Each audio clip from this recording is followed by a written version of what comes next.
A quorum is present. Before we begin our meeting, I want to remind everyone that the committee expects proper decorum at all times. All dialogue goes through the chair. Signs are not allowed in the committee room. There will be no outbursts or clapping. There is no standing or sitting in the walkways and aisles. If accommodations are needed, communicate that with one of the sergeant staff. There will be consequences if there is disruptions. Thank you to the Sergeant at Arms staff who are present for helping maintain decorum in the committee room. First item of business on the agenda is the approval of the minutes from yesterday, January 21st, 2025's meeting. Representative Hudson, did you have a chance to review the minutes from the last meeting? I have, and I would move to adopt them. Representative Hudson moved to approve the minutes of the January 21st, 2025 meeting. All in favor say aye. Aye. All those opposed, nay. Motion passed. The first item agenda for today is House File 7. This is my bill, and since it is my bill, Vice Chair Whitty, would you please assume the gavel?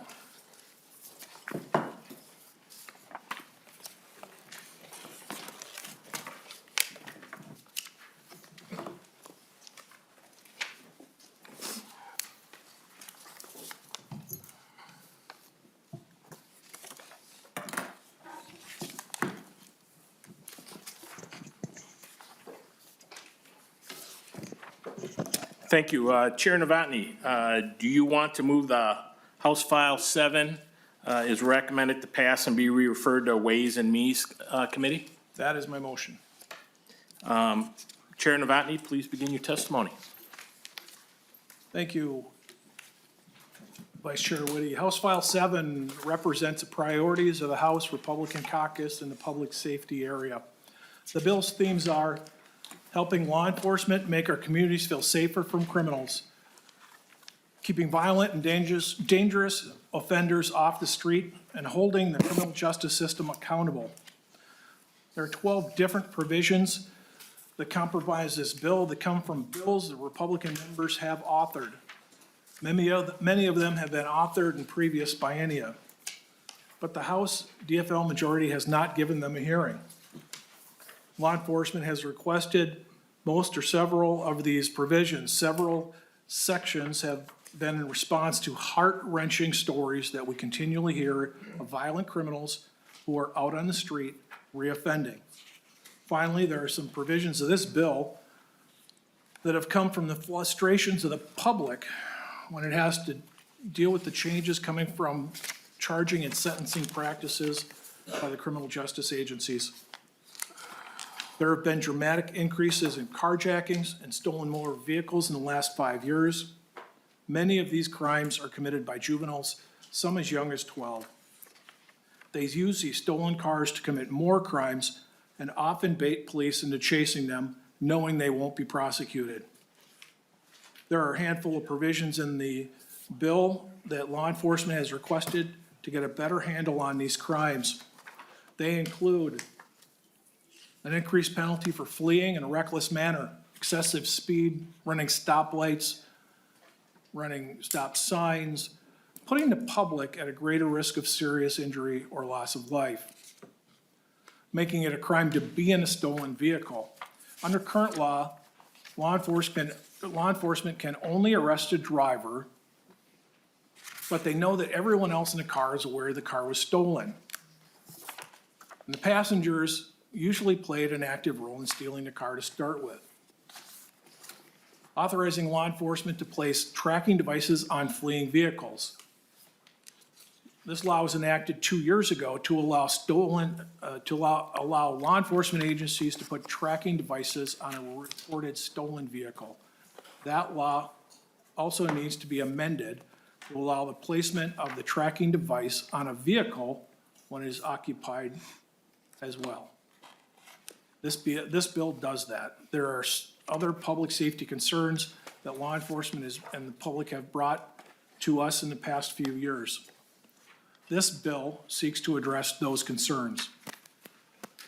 It increases the penalty for blocking highways, freeways, transit, and roads to and from an airport.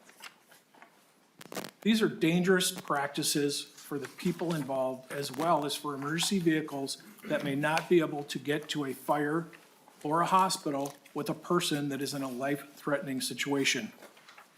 It increases the penalty on people who conspire to trespass on or damage critical infrastructure such as pipelines, utility lines, and substations, as well as water and sewer lines. Peace officers who have been under assault, both figuratively as well as literally in the last recent years, is one of the reasons that peace officers have been leaving the profession in droves. This bill includes a penalty increase to felony level for assaulting a police officer. Some of the violent crimes this bill addresses includes a mandatory minimum of 10-year sentence for predators that engage in first-degree sex trafficking, and predatory offender registration required for offenders who engage in criminal sexual conduct and receive stayed sentences. Finally, this bill brings sunlight to the practice of our criminal justice partners, many of whom work very hard every day to keep our communities safe, but some of whom have been a revolving door that spins criminals back out on the street before their paperwork is processed. This bill requires a greater public disclosure of who pays bail for someone to get out of jail, a publicly searchable database for county attorney case dismissals, a publicly searchable database for criminal sentencing reductions, and legislative approval for sentencing changes promulgated by the governor-appointed, unelected Sentencing Guideline Commission. The provisions of this bill are not the only solutions House Republicans have, but they represent a cross-section of bills that we will make in the coming session to help our communities be safer. I have several testifiers with me to speak to this bill. Thank you, Chair Novotny. Will your testifiers go up one at a time? And please state your name for the record and begin your testimony. We'll have the first one, Ramsey County Sheriff Bob Fletcher. Next up, Shane Myrie, Minnesota Police and Peace Officers Association President.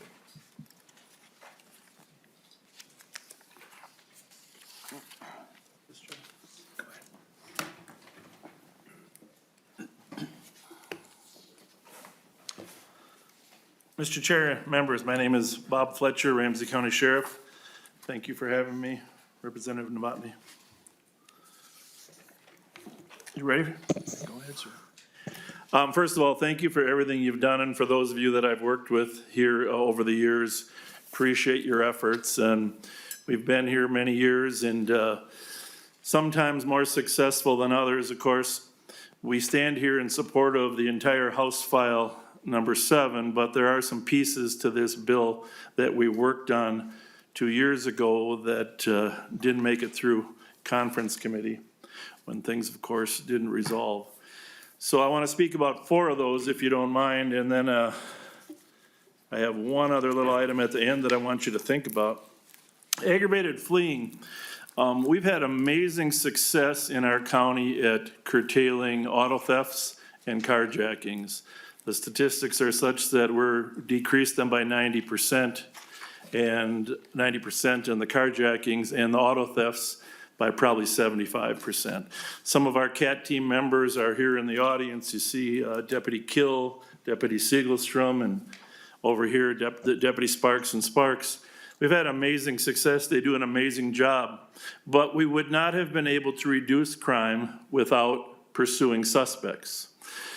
Crime is impacted by career criminals that are doing this on a daily basis. I have been at this since 1977, and I will tell you that the focus has to be on arresting the people that are doing this day in and day out. The occasional crime, the occasional offense is different than these career criminals that are out there. And so recovering a stolen car does us no good because they go out and steal another one. We have to actually arrest the person in the car to impact crime. And the statistics on our side of the river are amazing compared to other jurisdictions across the river in Minneapolis. There's a lot of reasons for that. The lack of police officers is prominent amongst them, but also different policies. So we need to be able to pursue, and we need to be able to apprehend and incarcerate people that violate the law. As you know, there's an existing fleeing police statute already in statute, and there are 3 other enhancements if you substantially harm someone or great bodily harm or kill someone. All those enhancements are great. We appreciate them. But for the most part, these chases do not evolve into someone getting seriously hurt. But they do endanger the public and endanger us. For instance, our most frequent problem is these people will drive on the opposite side of the road, thinking that most departments will not be able to pursue them when they're on the wrong side of the road. Most departments, including us, curtail chases. We happen to have some uniqueness to what we do and enough bodies that we can curtail and follow at a reasonable speed. We use the State Patrol helicopters, the most valuable asset we probably have in terms of helping us catch these individuals. But we have to catch them. You can't curb crime until you catch them. There are many things you may want to do after you catch them. And I'm here to say that actually you can decrease crime. You can arrest your way out of the crime problem. It's what you do after that with the criminal that makes the difference. So this enhancement would, if they're fleeing on the wrong side of the street, they're blowing stop signs left or right, and what we didn't add in here is the night lights. I think if that's possible, Mr. Chair, we can add that as a third one, extinguishing lights. But you have two additions here, wrong side of the road and not obeying lights. If we can add the extinguishing of lights, that would be a big help. What that does is it makes it a 5-year felony and enhances the penalty and the sentencing guidelines. Second, occupy a stolen vehicle. It's been said, we arrest a lot of groups of kids in stolens. They all know the car was stolen, or they reasonably should have known the car was stolen. Our system of justice really only allows us to charge the driver of the car. We do try to use the receiving stolen property statute, but we never have a county attorney that really wants to charge under that. So having a law stating that if you reasonably should have known it was stolen when you occupied it would be a huge help. Disrupting traffic, I'll let others speak to that. I know the State Patrol is been very involved in that. We would like to see that as well. Tracking vehicles. Now, Rich Neumeister, my old college buddy there from Hamlin University, and I have been friends and advocates and on opposite sides of issues for, what, 50 years now? It seems like it, since we graduated from Hamlin. Rich Neumeister is going to want to oppose what I'm about to say. But in the spirit of being able to catch the criminal and stop them from stealing another car, we need the ability to track the car. And we need the ability to put a tracker on the car when it's not occupied. Now, the current law allows us to get a hold of the owner and get the owner's permission. And we do that with great success. What do we have, Thomas, 50% success, 60? So we can't always get a hold of the owner. We find the stolen car, we know that some bad guys are inside the house, they're gonna come out. Recovering the stolen car does us no good. They're gonna go out and steal another car. We need to catch them in the car. And the best way for us to catch them is to be able to put a tracker on that car and monitor where they're going. Just stolen vehicles, we're just talking about stolen vehicles. If we haven't been able to reach the owner, or if it's a rental or something, we need to be able to put that tracker on the car. And then our team of half a dozen to 10 CAT members will intervene, we call it a VIT maneuver, and block that car in and arrest them for being in a stolen car. That's how crime goes down.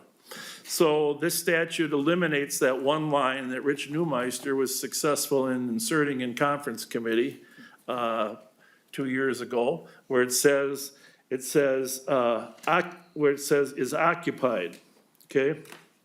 So that would be a huge help for us. The only other thing I want to mention, there are some other good pieces of the bill, and I know Shane will probably comment on them. Are you aware that Representative Pinto authored a bill 2 years ago to raise the age of Recording delinquency? in progress. Raise the age of delinquency.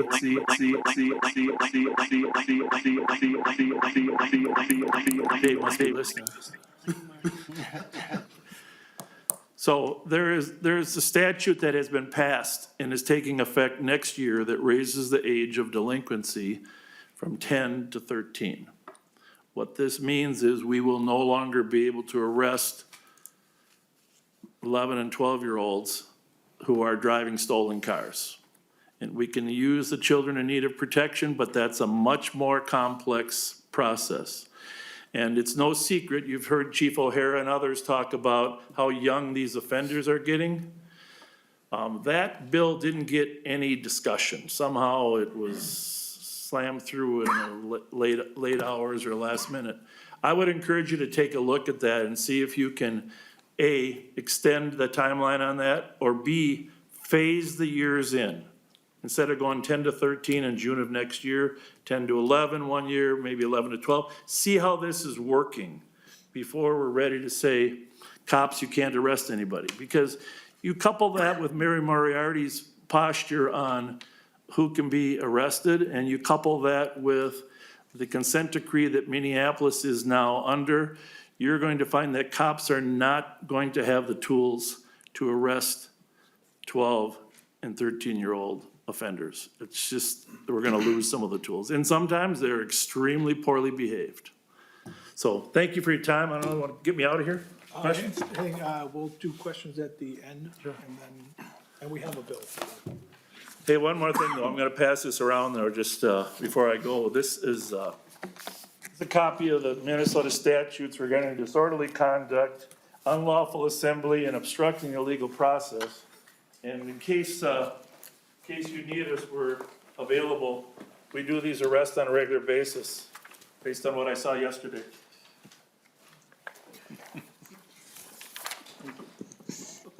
Thank you, Sheriff Fletcher. Next up, Shane Myrie, Minnesota Police and Peace Officers Association President. Next up, after that, Jeff Potts, Executive Director, Chiefs of Police Association. And it also looks like we have Dave Titus from MPPOA. Mr. Chair and members, my name is Shane Myrie, and I'm the president of the Minnesota Police and Peace Officers Association, or MPPOA. At the outset, I'd like to thank the authors and the co-authors of this bill for bringing this bill to committee so fast in the session.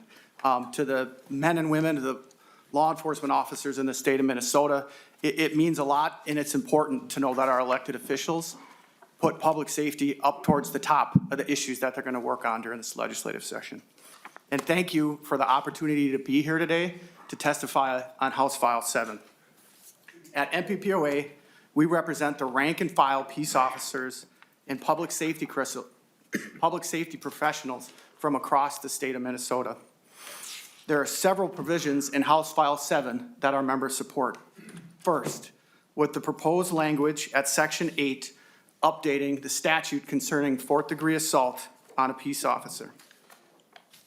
As has been entered into the record on prior occasions, according to BCA data and local media reporting from 2024, between 2017 and 2023, the number of assaults on officers in the line of duty has tripled from 419 to 1,179.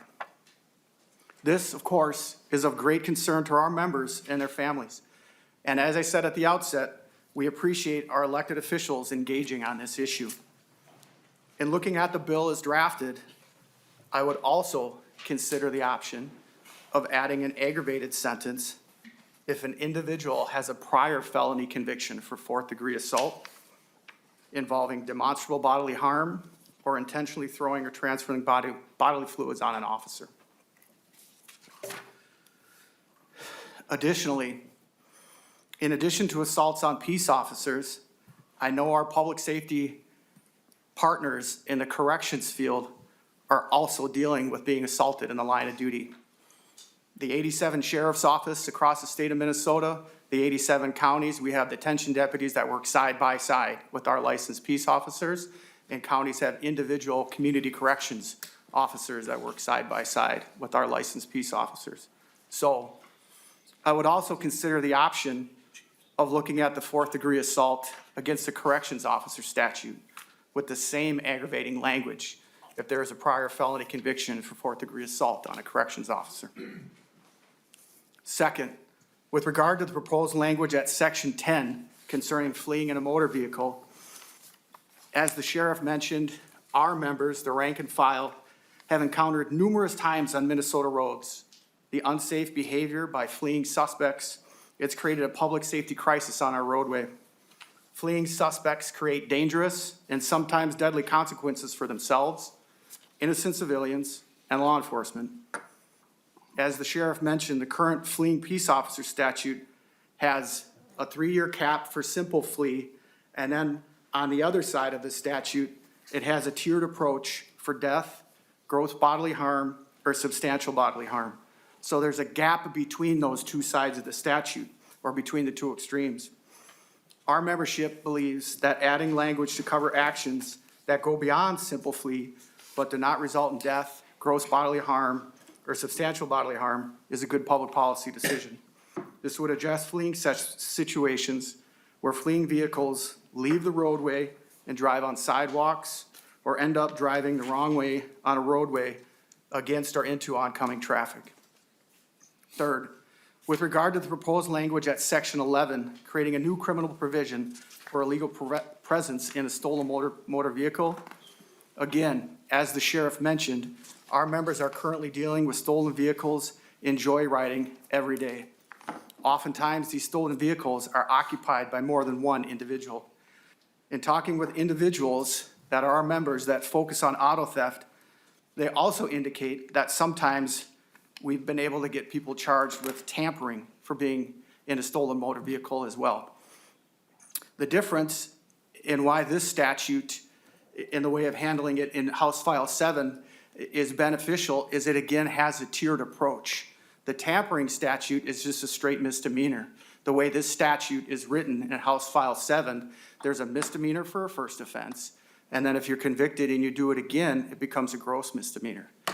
That is a point of getting, whether it's juveniles or young individuals that are involved in this auto theft or joyriding, it's a way to illustrate the importance of the actions, the wrongness of their actions, and it will be able to establish that record and elevate it if they continue to do it.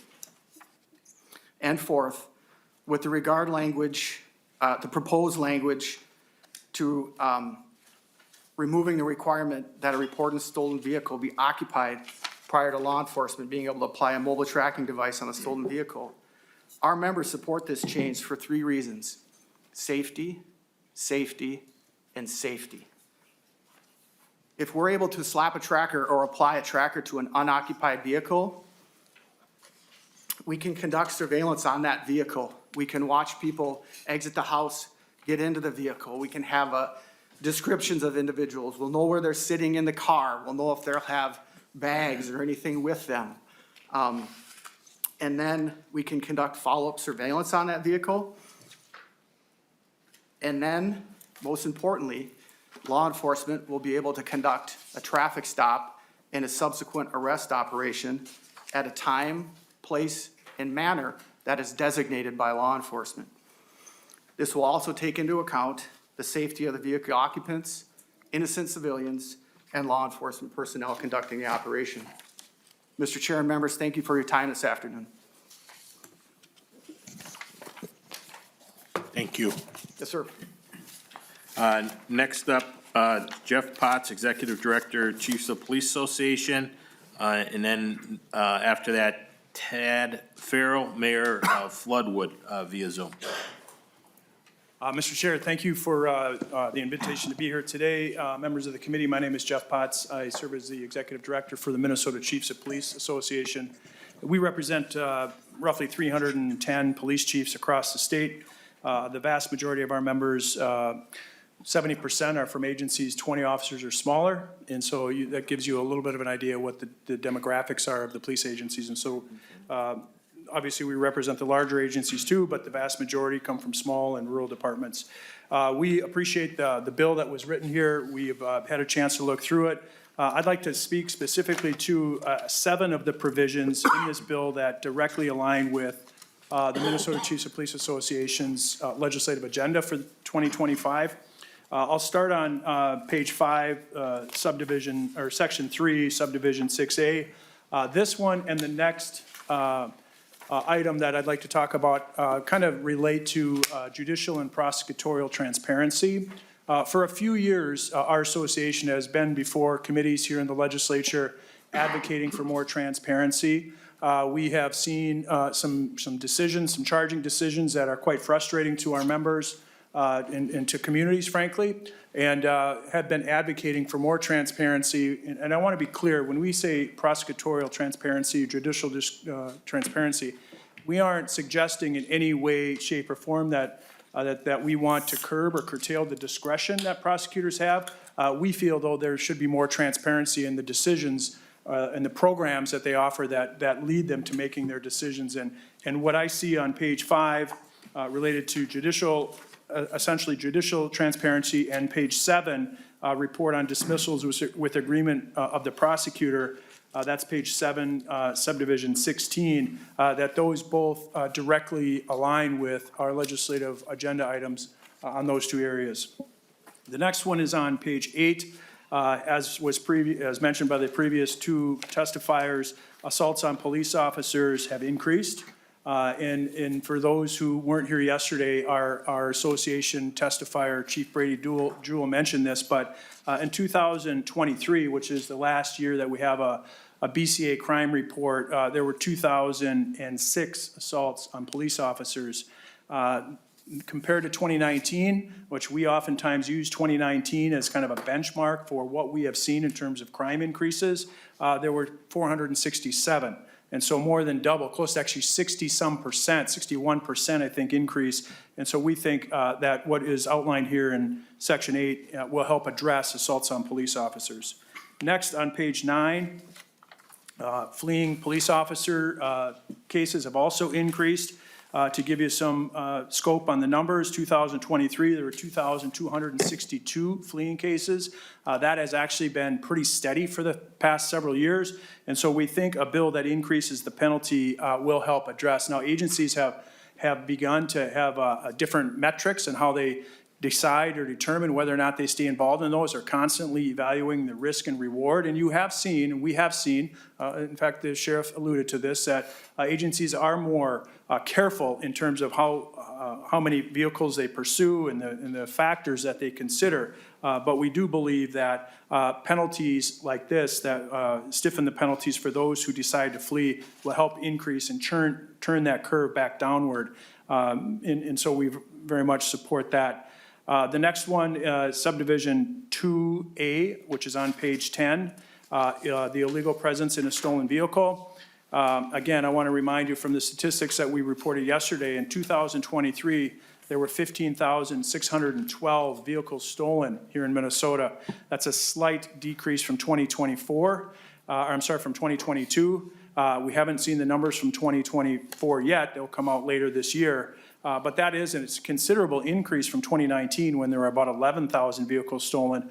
BCA crime report and all of the statistics that we see do indicate there is a large percentage of those vehicles stolen or occupied by juveniles. And so we very much support this provision on page 10 when we know that will help kind of curb the numbers on auto thefts.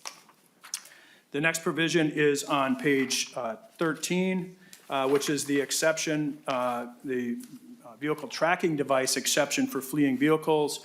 As I just mentioned, agencies are very carefully looking at when they allow officers to pursue. Many of them have invested in technology that allows them to deploy a tracking device literally on the road when the vehicle starts to flee. It's called Star. There's other vendors. One of them is Star Tracker.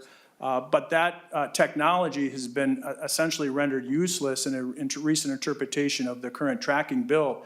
And so as agencies have tried to figure out ways through the use of stricter policy, but utilizing current technology to reduce the dangers of pursuits, we feel that it's very reasonable when a vehicle is fleeing that they would be able to deploy this device during the time that the vehicle is fleeing. What that allows them to do is back off. A lot of the the dangers and the injuries and deaths that occur in pursuits are when they're at those extreme high rates of speed. The sheriff talked about vehicles traveling in the wrong way.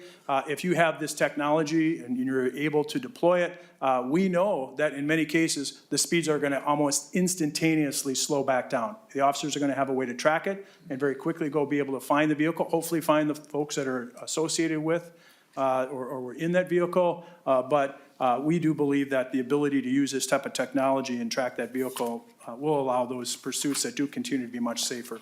There are definitely other elements of the bill, Mr. Chair, that we support. We look forward to working with you throughout the session to help provide more input and answer questions about the other provisions, and hopefully also address some of the other items in our legislative agenda. But I very much appreciate the time here today, Mr. Chair, and run this committee.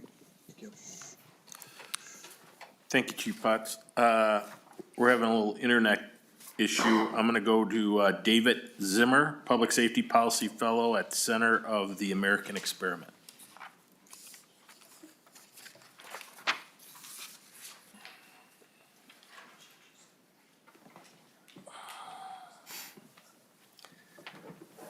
Thank you, Chair and committee members. I took a slightly different approach. I've been communicating with staff with some humble suggestions on some edits, and I'll limit my comments to kind of some more broad topics. My name is David Zimmer. I'm the Public Safety Policy Fellow with Center of the American Experiment, a position I've held for the past 3 years following a 33-year career with the Hennepin County Sheriff's Office. I appear here today in support of House File 7 for two broad reasons. First, it provides much-needed improvement in access to and transparency of criminal justice system data, data that is imperative to the proper evaluation of criminal justice system outcomes and to the development of sound public safety policy. And two, it aligns with the goal of ensuring our criminal justice system is a consequential system and not one of failed second, third, and fourth chances. The term accountability has quietly slipped into our criminal justice system vocabulary, but accountability does not equate to consequential. The revolving door of justice has damaged public safety in Minnesota, and this House File 7 stands as a solid first step towards repairing that damage. Specific to the data, House File 7 would create publicly searchable databases of sentencing data and charging and dismissal data by county attorneys. This would apply sunlight to some of the more troubling outcomes of our system and allow researchers the ability to provide more timely and pertinent information to policymakers. Public access to the data would focus, again, on more timely attention to some of the unacceptable increases in sentencing departures, which now stand above 42% for presumptive prison commitments, and on charges dropped, which really for right now aren't even reported or available. And finally, on mandatory minimum sentencing being avoided by our judges. Currently, that data is only available on firearm cases, and the data shows that just 29% of applicable firearm charges receive the mandatory minimum sentencing as directed by statute. Transitioning to the consequences, specific to increasing consequences, two important crimes are addressed in House File 7 that I believe could have significant impact on reining in the lawlessness we have witnessed in Minnesota in recent years. First, assaults on police officers, and second, fleeing police in a motor vehicle. You've heard some of these statistics in previous testimony, but per the BCA, over the past 4 years, there have been nearly 5,000 assaults on Minnesota police officers, resulting in 2,106 injuries. 1,436 of these assaults were considered aggravated assaults, and 240 of the assaults involved a firearm. 40 of these assaults were considered ambushes, and 5 involved the murders of our peace officers and a tactical medic. Comparing data from 2017 to 2024, our peace officers have been subjected to an incredibly troubling increase in assaults, equating to a 190% increase in all assaults, 164% increase in injuries to officers, an incredible 475% increase in assaults on officers using a firearm, and a 100% increase in ambush assaults on our peace officers. Of course, these increases include the tragic ambush murders of 5 Minnesota first responders in the past 2 years. Expanding that search regionally to include the eastern borders of North and South Dakota, the northern border of Iowa, and the western border of Wisconsin, I found that in just 18 months, no fewer than 27 law enforcement officers in our region and 1 tactical medic have been shot and injured by gunfire. 9 of those officers and 1 tactical medic were killed during those shootings. This is an unprecedented level of violence directed towards our law enforcement. And the tragic loss of those officers has been devastating to their loved ones, their agencies, and the communities they served. Transitioning to the proposed amendments on fleeing a police officer in a motor vehicle. I'd start by noting that we are at a disadvantage in knowing the true numbers of fleeing incidents, as we track only those fleeing incidents where law enforcement engages in a pursuit. I'd submit those numbers do not reflect the true magnitude of the growing number of fleeing incidents that endanger us all. Using data from the BCA, it is clear that far too many offenders feel there are no consequences to fleeing the police. In the past 4 years, there have been 11,596 pursuits in which law enforcement has terminated 4,863 out of a concern for public safety. The remaining fleeing pursuit incidents have resulted in 857 crashes, over 1,000 injuries to citizens and officers, and 20 deaths. Anecdotally, my son is a current sheriff's deputy working patrol in the metro area.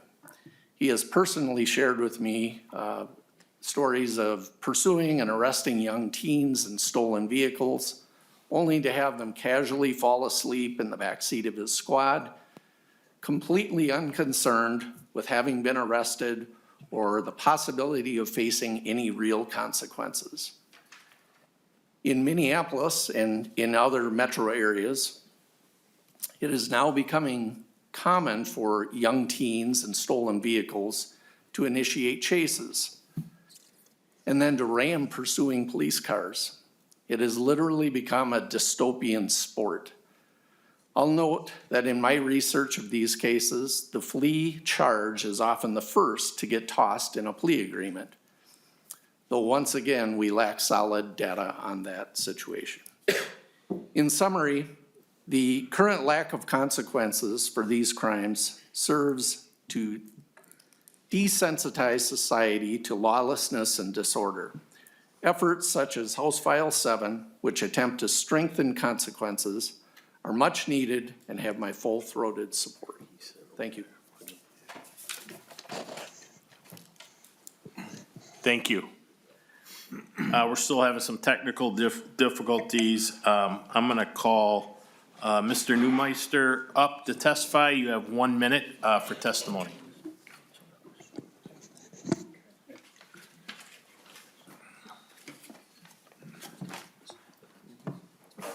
Mr. Chairman, for the record, my name is Rich Newmeister, and for those people who are new to the legislature, I've been here since the late 70s as an advocate on open government and privacy, and I've helped current legislators and past legislators on policy on open government and privacy. A lot of initiatives also.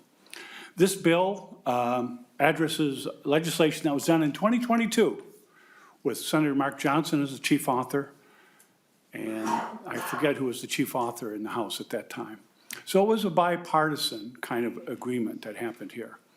The issue here is that we're using technology to place on a vehicle a tracking device, which gathers a lot of information on individuals.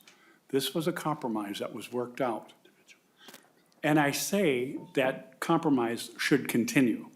You got to remember a little bit, this was because of the star chaser that was being discussed. There's already exigency circumstances where you can still put a star chaser on, but folks still wanted language. What this will allow to do is that without a person in there, as a police officer may run down a street, a public place, whatever, oh, that car is stolen. Let's put a beeper on. If it's confirmed by the data check. No, to the best of my knowledge, no other entity in the country does that kind of thing. This pushes the boundaries of the Fourth Amendment. And I wasn't aware that there was going to be public testimony on here, so I'm just sort of like saying, hey, there's a little bit of time left, and ask your veterans, new people or whatever, I do my homework. And particularly if a stolen car is noticed in a curtilage or on a home where there's some strong privacy interest. So, Mr. Chairman, members of the committee, I just shoot over the bow in general type concerns, and I hope you're still all open to think about those. And I hope the chair, as you know, Mr. Chairman, or Mr. Chair, to the chief author, I've worked with all folks, Democrats, Republicans, and all this. And this is an issue and an interest that doesn't hit party interest. It's people's interest.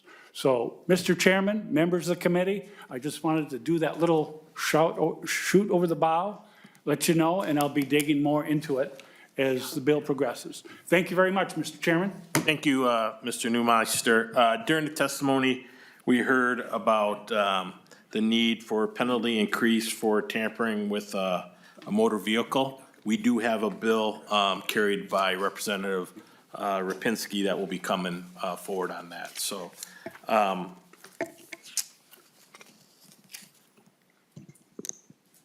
there's an amendment coded House File 7A1. Who will be offering the amendment?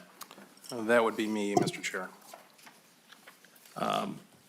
Representative Hudson, can you please describe the amendment? I'd be happy to, Mr. Chair. Thank you. The A1 amendment authorizes a person to use force to aid another person, even if the person has the ability to retreat. This amendment is in response to a Minnesota Supreme Court decision that said a person must retreat if they have the ability to retreat rather than using force to aid another person. Now, when this decision came down, there was a pretty scathing dissent from Justice Paul Thiessen, former member of this body, and he stated in part that until now, and this is a direct quote, until now, the collective wisdom of judges nationwide over hundreds of years has never imposed a duty to retreat before making threats to deter an aggressor.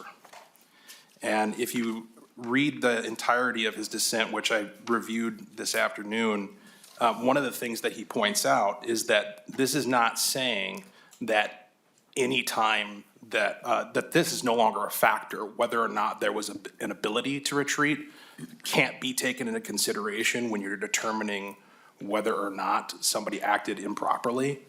It's just that with the decision that the court made, it takes that opportunity off the table completely. It draws what I believe he called a yellow line, past which the ability to fact find is obstructed. And so this addresses that directly, and I'd be remiss if I didn't take the opportunity to point out the very peculiar and ironic circumstances under which this amendment is being offered. And in order to do that, I'll have to require a little bit of leniency from the chair and address the elephant in the room. And I do mean literally, because it's only the elephants that are in the room. And we've discovered over the course of the past 24 hours, which was the last time we were here in this room holding this committee for public safety, that one of the members of the absentee caucus that would be sitting in this room with us if they decided to come to work participated in instigating the incident that many of us were here to witness yesterday. An incident where I was sitting in that chair over there, not but 2-3 feet away from folks who were escalating. One of whom was holding a bullhorn, and by the way, I saw the moment that the hand went into the purse. I'm sure I wasn't the only one who had eyes on. We do have a room full of law enforcement professionals. And that moment of what is coming out of that purse, that applies to this situation right here. Being in the midst of aggression and escalation and the uncertainty of what somebody who's 2 feet away from you yelling in your face is about to do,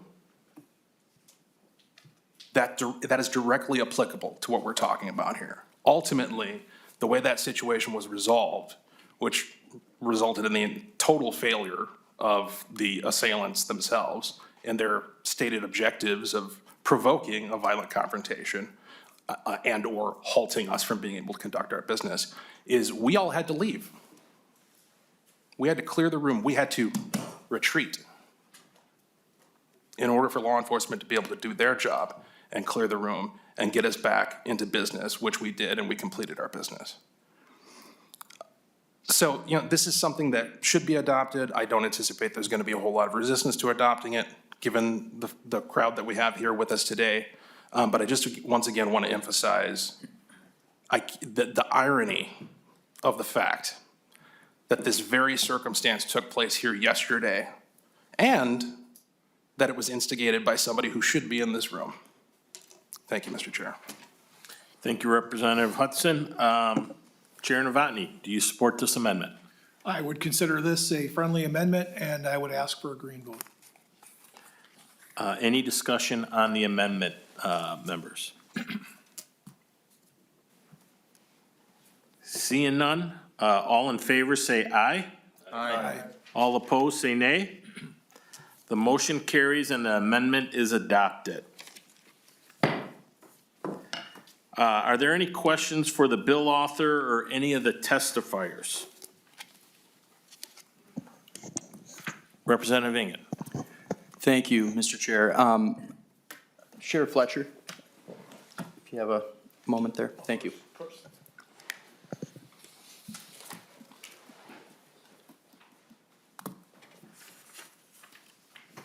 Yes, sir. Has your agency seen an increased number of juveniles who are engaging in these carjackings or violent crimes at the behest of gangs? That's something that I've heard just through anecdotes with friends of mine that are in the law enforcement profession, and they're telling me that they're actually being recruited because of the incentive that Representative Pinto's bill allowed for. Sheriff Fletcher, you can go ahead. That's a great question. I'm going to answer it. I will tell you for future conversation, one of the top 5 gang experts in the country, Mike Martin, Under Sheriff Mike Martin, is right behind you, and he can maybe meet and discuss that. The gang environment has evolved over the last 40 years when the Gangster Disciples, Crips, et cetera, started coming to St. Paul, Minneapolis. It was much more organized then. Today, we're seeing kids that consider themselves in a gang. And the first part of your question is yes, we've seen a lot of kids that consider themselves in gangs that are stealing carjacking, robbing, et cetera. That is true. But we don't see a direct connection to the historical gangs or the hierarchy. Having said that, we have had some instances where kids are stealing cars for people, for adults. A very small number, though. For the most part, my biggest concern is the 100 to 150 kids that consider themselves in different gangs that are out there carjacking and stealing cars on a daily basis. I mean, every single day. Representative Ingen. Thank you, Mr. Chair, and thank you for that. I appreciate the insight. It's obvious that this is occurring more and more because we are not getting serious about it. They know that there is ample opportunity for them to get off, often with wraparound services. And to be quite honest with you, this entire committee feels like a fever dream in a lot of ways, because over the past 2 years, we have sat through hearing after hearing where we were diminishing the ability for law enforcement to do their job and do it well. It's time that we had this discussion, and I really appreciate your input. Mr. Chair? There's no question that the juvenile crime problem is the #1 public safety issue that we have. And it's complicated not just by the fact that so many crimes are committed by kids, but that the justice system does not have a solution. I saw a story in the paper, I think Representative Novotny, you and the Maple Grove rep went over to Hennepin County and looked at the facility that was closed many years ago. We have the same problem in Ramsey. The Boys Totem Town was closed. There are very few resources to allow us to help these kids get out of addiction, get out of the gang environment. And so what we end up doing is virtually nothing at all, or sending them to Red Wing or Moorhead or some out of state. I mean, these stories have been covered by Fox 9 and others. There's no secret here. But it's a lot of pieces to the puzzle. Do we need some services to get out of addiction? Absolutely. But do we need a place for them to do that where they're not back at home robbing cars 2 days after we arrest them? Yes. We need options here, and the local agencies, the local counties ought to step up and provide more. I do understand Hennepin is coming with a big bill to do that, right? So, thank you for listening. Thank you, Sheriff. Representative Duran. Thank you. This one's going to be for anybody who can answer this, I guess, question. Is there any privacy for stolen property? Is there expectation of privacy for any stolen property? Are you regarding the stolen Just cars? Stolen cars, any type of property, is there? Well, it depends who you ask. I think, yes, there is, if it's a stolen briefcase that's locked and people have privacy items in there, I think when we recovered it, we would treat it such. We don't believe that a stolen car really has the expectation of privacy, because the person whose privacy is being violated is not the owner of the car. You know, there are people that have standing under law for privacy, and there are people that do not have standing. If someone steals a car, their privacy is not protected by where they're going. Yes. So there's, in my opinion, and several people that have researched, there's no expectation of privacy on behalf of the criminal that has stolen the car. Representative Duran. And that's what I was trying to get at here, as realistically, when you're stealing a vehicle, do you have the right to privacy inside a vehicle that does not belong to you? Or to be able to track your movement if we were going to throw a tracker on there? I believe in, my years that you don't have that, so. We agree. Actually, I have a question, Chair. Chair Novotny, go ahead. Sheriff Fletcher, as a follower on X of Minneapolis Crime Watch, I've seen several reports on that when they make an initial discovery on a stolen unoccupied vehicle, they'll take time to try to set up to catch the people involved. And it might be that, they might just be waiting for backup so that they could safely approach that vehicle. But the practice that they've been dealing with is that as soon as the suspects see that their vehicle is being watched, that they would call a fake call in a different part of the precinct, shots fired call, someone's been seriously injured, something like that. And we know that Minneapolis is relatively short-staffed anyway because of the losses. And it draws the assets to a different area so that then they can then hop in this car and leave. Have you had that situation in Ramsey County, that they're, using that tactic of drawing resources away? And is that something that, would be applicable in a situation that would be helpful? Well, we can't, it's difficult to verify that the offender actually did that, but we have had cases where the coincidence of getting a serious call that may not materialize into a real call has occurred. I would say that's more so in Minneapolis than it is on our side of the river. We have greater assets in St. Paul and Ramsey County than Minneapolis does.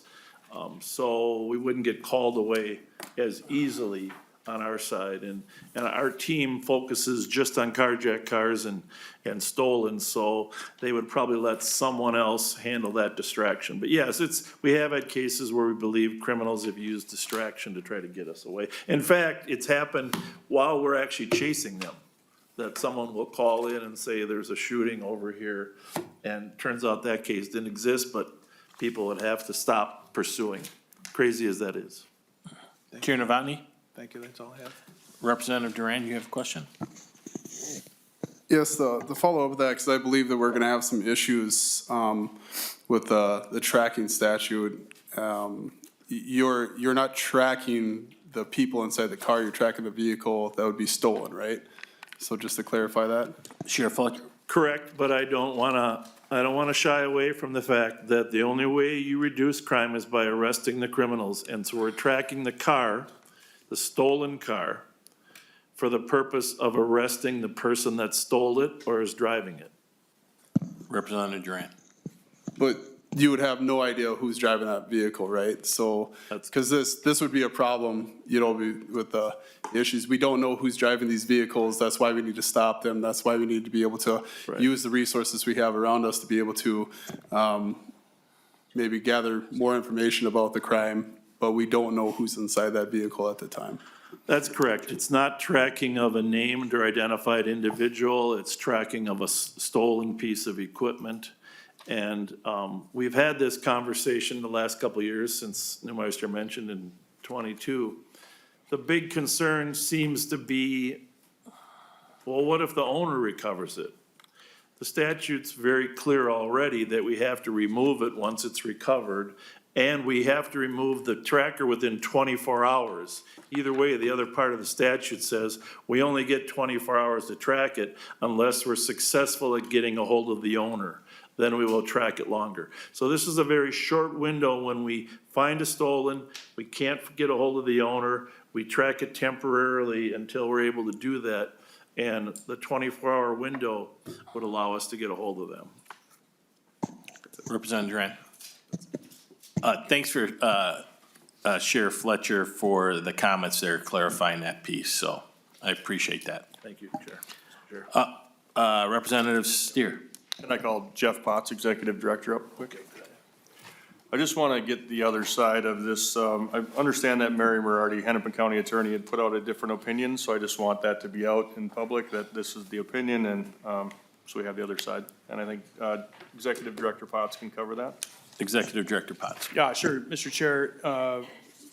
In Representative Steer, the reason we were trying to address this issue with fleeing vehicles and the use of tracking devices is it came to our attention that, as I mentioned, agencies were looking at this technology, and the opinion of the Hennepin County Attorney, as I understand, that was distributed to the chiefs in Hennepin County, is that in order to deploy a tracker, the officer had to have either permission from the owner, a search warrant, or confirmation that it was a stolen vehicle. And as you know, that isn't always easily accessible at the time you're following a car. Now, that car could be freshly stolen, so the computer system doesn't have information that it's stolen. The officers don't obviously have owner permission, nor would they have a search warrant at that point in time. We tried to express that we felt there was exigent circumstances in those cases to deploy the tracker. She disagreed and communicated that to the chiefs. And so that brought us back here last year to try to address this issue of vehicles that are fleeing, the ability to use a tracking device when they flee, and that's it. It's not to track the owner of the vehicle, the occupants per se, it's the vehicle, tracking the vehicle for the purpose of trying to recover it and also arrest those who are responsible for stealing it. And so we've been kind of stuck in this situation since that opinion came out from the Hennepin County Attorney's Office. Okay, thank you. Representative Engen. Thank you, Mr. Chair. And this question is actually for Mr. Zimmer.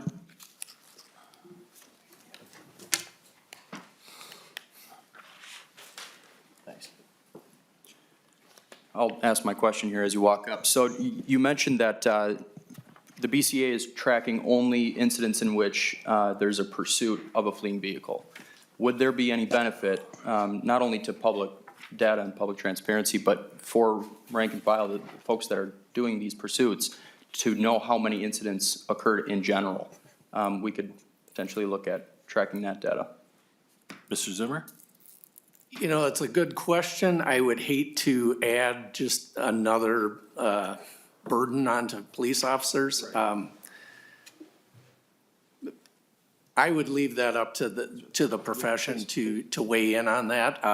I think the pursuit data allows, somebody like me to interpret what's going on in terms of fleeing. So I wouldn't advocate for additional burdens on law enforcement. Thank you, Representative Engen. Thank you, Mr. Chair. It sounds as if Sheriff Fletcher also could shine some light on this. I think that's a great question. Sheriff Fletcher? Mr. Chair, Representative Engen, great question. I would wholeheartedly endorse a requirement of that. Here's what happens as of today, and I'm on the street many nights.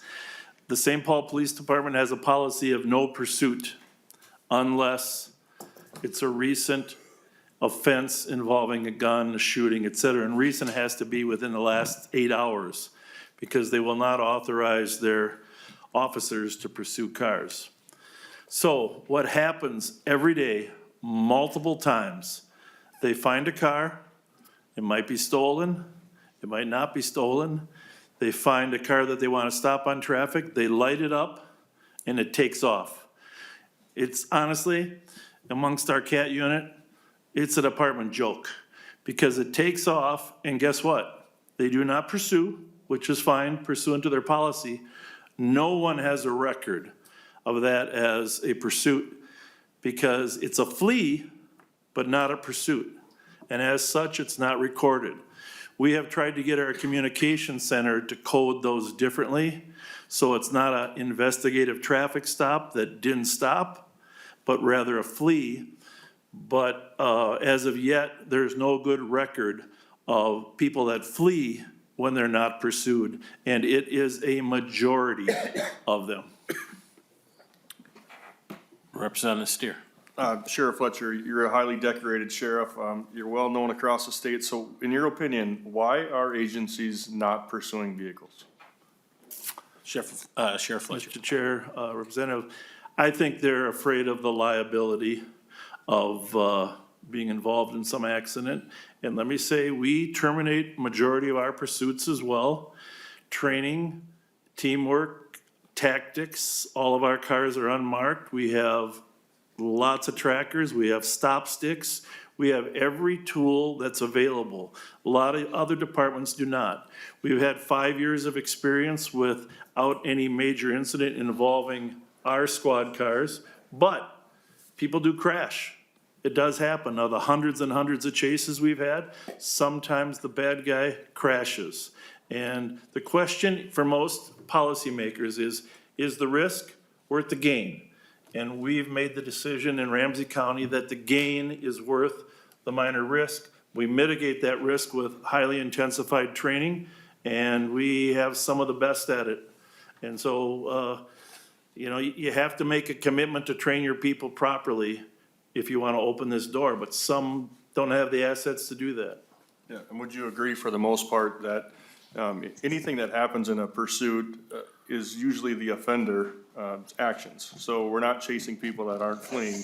It's anything that happens in that pursuit, the crash afterwards, it's all because of the offender's actions, not the police officer's actions that's trying to apprehend them. I would say that when you say all, very, very close to all. There are small numbers of occasions where the police officer might have made a decision that he shouldn't have. Mr. Zimmer probably has the stats on whether the accidents were caused by the bad guy or by the officer. But my experience has been in 40-plus years that it's the bad guy's behavior in driving that causes the accident.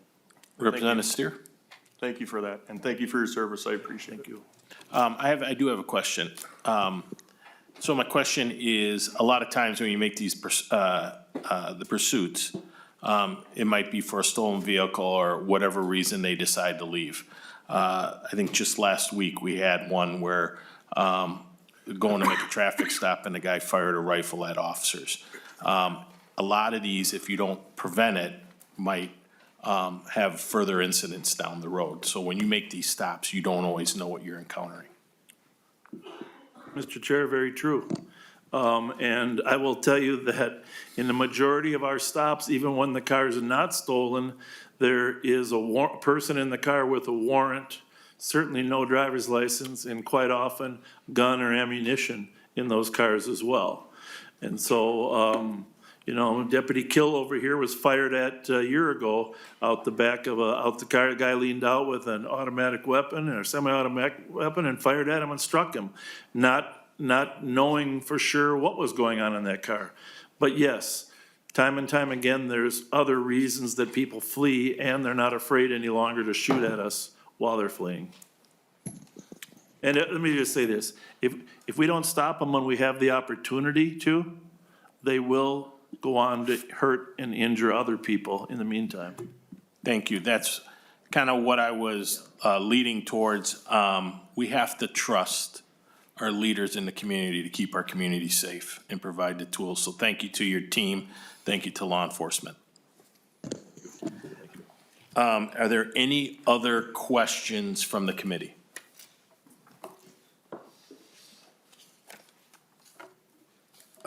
Chair Novotny, closing comments. Thank you, Chair Whitty. This bill has many, many provisions that we've been looking for a long time. Most importantly, for me, my number one thing is to save lives and prevent people from being hurt. Transparency is very important. We have several provisions in this bill about data that is, in almost every case, it's already collected. Almost every data point that we are asking for to be on a publicly searchable database is already collected. There are a couple of things that were just modifications of information that's already collected, but this is an age of transparency. We think that's very important because we think that the public should have confidence in the system and that it is working for them. They also need to know what is being done and what is not being done and why it's not being done. Our publicly searchable databases would make everyone able to go in and find that information. The information now that is in some courthouse and in some database, and it's scattered around, and unless you know how to look for it, unless you have access to those facilities to do the searching, it's not there. We think that knowing how you're being served by your public is very important, and this is, we're in the age of information. Everyone should have this. Sunlight is the best disinfectant. Moving on to the issue of fleeing. In almost every fleeing situation that I can think of, the vehicle involved is subject to forfeiture, either because it's the owner or a person that had permission to use the vehicle, so the vehicle is subject to forfeiture, or it's stolen. If it's subject to forfeiture, law enforcement does not need a warrant to confiscate that vehicle. I don't know of any other situation that we would apply this logic to tracking something that is subject to forfeiture. And as all the people that have spoke here have pointed out, it's such a dangerous situation. If we can back off, allow these officers to put some space, you won't be like Deputy Kill, who took rounds trying to stop this vehicle. Thank you for doing what you do, and I'm so glad that you're here today to be able to witness this, and everyone else on your team. So I don't understand the logic why that wasn't allowed to start with. So I do not see why it's even an issue on why a fleeing vehicle should not be allowed to use this life-saving technology. I really appreciate the direction that the NPPOA came up with for adding corrections, and we will see what we can do with that. Next stop for this bill is Ways and Means, and I'm on that committee, so we'll push it forward to that. Sheriff Fletcher brought up the desire to change the age for juveniles to be able to be charged with crimes, and reversing Representative Pinto's bill from last year. We already have that bill. We will be bringing that forward. And yes, I believe it is Representative Engen's bill at this time. For the fleeing reports, the modifications could be done. It's a BCA form. As a former supervisor of patrol, having to fill out those reports can be cumbersome. I would suggest if we're going to increase the number of reports that we will be requiring to be filed, that we simplify them. It gets pretty cumbersome tracking the ORIs and the miles and things like that. So maybe a separate form from a pursuit that wasn't, a simplified report for a vehicle that flees but is not pursued, we could look at. With that, I think this is a great bill, and I would appreciate a vote in the positive on this. Thank you, Chair. Thank you, Chair Novotny. Would you like to renew your motion that House File 7, as amended, be recommended to pass and be re-referred to Ways and Means Committee? That is my motion. All those in favor, say aye. Aye. Those opposed? The motion prevails and House File 7 is passed to the Ways and Means Committee. We will now transfer back to Chair Novotny.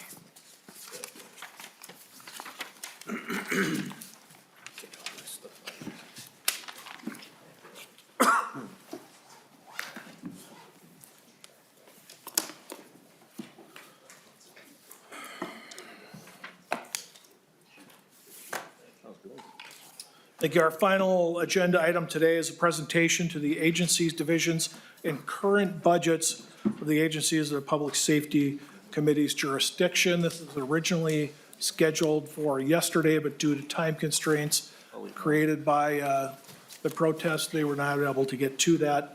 So I'd like to call the presenting nonpartisan staff today: John Walls, House Fiscal Analysis; Jeff Diebel and Ben Johnson of House Research Staff.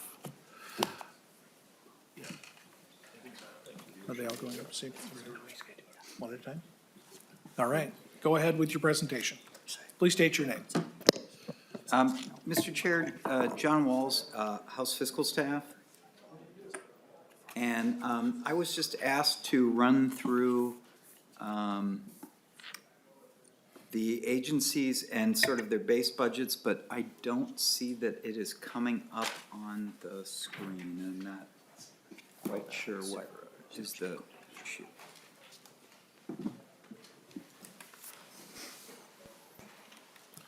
Oh, there we go.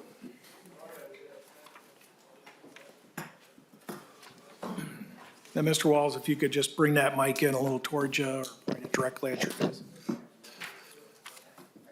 Sure.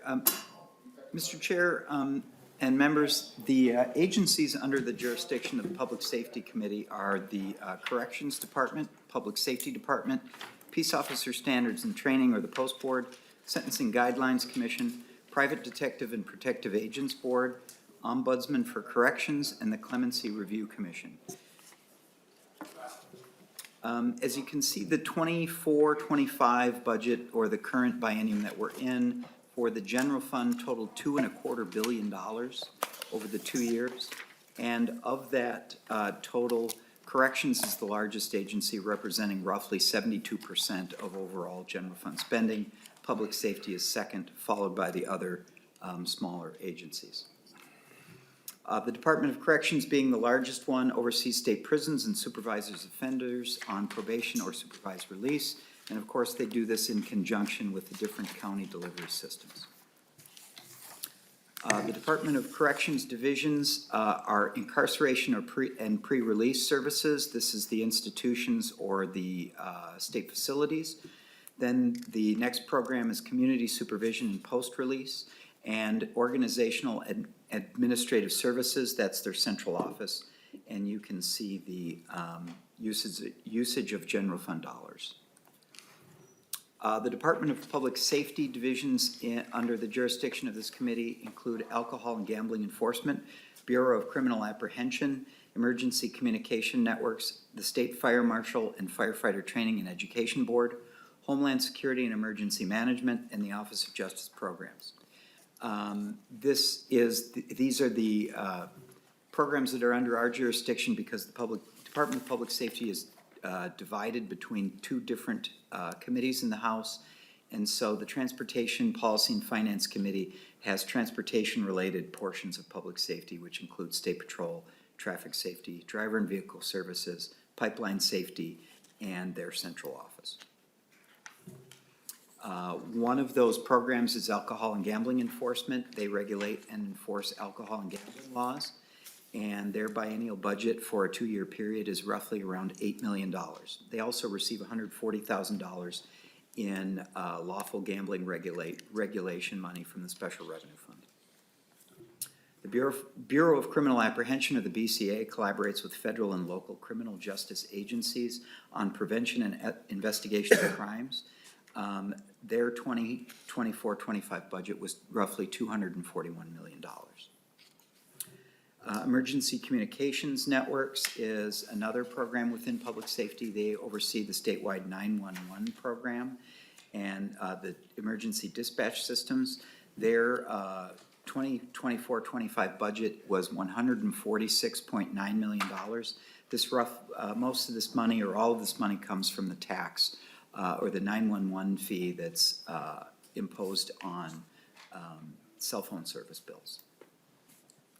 They also receive a one-time appropriation of $4 million from the general fund. Mr. Chair, members, next is the State Fire Marshal. They support local fire law enforcement and the public with fire investigations, training, education, and inspections. Their 2024-25 biennial budget was $32.842 million. 7.8 was from the general fund, 25 million was from the fire safety account in the Special Revenue Fund. This is derived from a surcharge on home insurance premiums. The Firefighter Training and Education Board also derives their funding from the same source of revenue, and they received $14.35 million from that fund, and this generally goes to reimbursements to locals to send their volunteer firefighters to firefighter training. We have Homeland Security and Emergency Management. They help Minnesota communities prepare for, respond to, and recover from emergencies and disasters. Their biennial budget was about $12.3 million, mostly from the general fund, although they received $246,000 from the environmental fund. That brings us to the Office of Justice Programs. They provide resources to reduce crime, improve the functioning of the criminal justice system, and assist crime victims. They are primarily the overseer of grants to nonprofits that provide services for things like battered women shelters or other crime victim services, and some grants to local communities for crime prevention. They received $173 million from the general fund in the last biennium, and a small amount from the state government Special Revenue Fund. Next, we have a separate agency, Peace Officer Standard and Training, or the Post Board. They regulate educational program licensing and training standards for peace officers. They received 25 million in the current biennium. Next, we have the Sentencing Guidelines Commission. They promulgate sentencing guidelines based on offense severity and offender characteristics for the district court. Their 24-25 budget was $3 million from the general fund. We next have the Private Detectives and Protective Agents Board. They approve applications for private detective and protective agent licenses, suspend or revoke licenses for violations of laws and rules, and investigate and refer criminal violations for prosecution. They're a small agency, and their biennial budget for this biennium was $1.4 million. Then we have the Ombudsman for Corrections. They investigate complaints from or about Department of Corrections staff or facilities on the care and custody of inmates at any regional or local correctional facility licensed by the DOC in Minnesota. They were formerly a part of the Department of Corrections, but were recently put to be on their own. They were given their own sort of separation and became a small agency, and their budget was $2.2 million for the current biennium. Next, we have the Clemency Review Commission. They review applications for clemency from criminal offenders and make recommendations to the Board of Pardons. Board of Pardons consists of the Governor, Chief Justice of the Supreme Court, and the Attorney General. They received $986,000 beginning in 2025 from the general fund. Mr. Chair, that's just a quick run-through of the accounts and a rough idea of how much they receive, and if there are any questions, I would take them now. I think we're going to be saving questions to the end for all three of you. Okay, We're done. That's it? I think. All right. Questions? I have a question for you. Seen quite a substantial increase. But we went from 1.7 billion in the 22-23 biennium to 24-25-26 biennium to 2.2. I should have my cheaters, but substantial increase. I believe it's almost 40%, high 30% increase in the public safety budget in the last biennium. Where did that go? Mr. Chair, some of the agencies employ lots of people, and so, as you'll see, requests will come forward. And agencies like the Department of Corrections have so many employees that just their request for salary and insurance can be a substantial amount of money. There were other appropriations made for that were transferred to special revenue funds for ongoing, I believe the program was essentially for crime prevention through violence interrupters and other sorts of things. There was some money given for some police training. There was lots of money that was invested in grants for things like crime victim services and battered women's shelters, other things of that nature. There were substantial investments in BCA systems and lab technicians. I'm sure I'm forgetting things, but there were large targets in the 24-25 biennium because there was lots of general fund money available, and that money was spent on requests. There was one special amount of money that was set aside, as you were talking about, for the crime interrupters, community funded, things like that. And that was put in a special fund and it was stretched out over a couple of years. Could you describe how that fund is administered or how that money is distributed? Mr.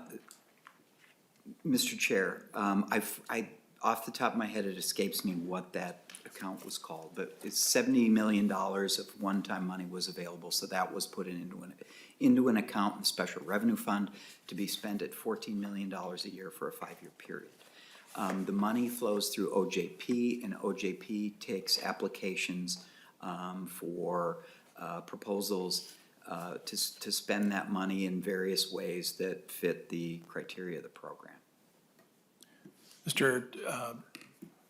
Walsh, that 70 million the money hasn't been spent yet, where is that money situated? Where's the account that holds that now? Is it with House, or is it here, or is it at OJP? Mr. Chair, that money sits in the state treasury, basically. So it was deposited into the special revenue account. Or the special revenue fund, it was given its own account within that fund. There was $70 million initially. The language in the bill said that up to $14 million a year could be spent, given the availability of money in the fund. So it could potentially exist beyond 5 years if there were requests that went below the $14 million a year. But whatever is the balance in that account still sits in the state treasury. And I'm sorry to put you on the spot answering these questions, Mr. Walls, but we have administrative people and from OJP that would be able to answer these questions, but they've been directed by the governor not to respond to a committee hearing. So I'm asking you questions that rightfully should have been directed at someone else, but we can at this time. So thank you for helping and filling in as many spots as you could. Does anyone else have any questions? Thank you.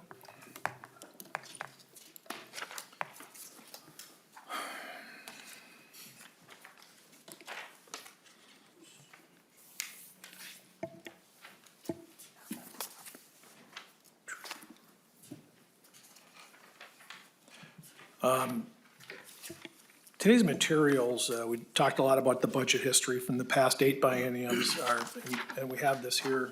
We have a slide that we can bring up. No, that's not working. Well, I'll just touch briefly on this. We have had a biennium increase from 2010 fiscal year where the public safety budget was $1.2 billion now to $2.2 billion. And as I said, a substantial increase in the last biennium, and a substantial amount of that increase was directed to non-agency spending. That is something we are going to be looking at going forward, how to handle that.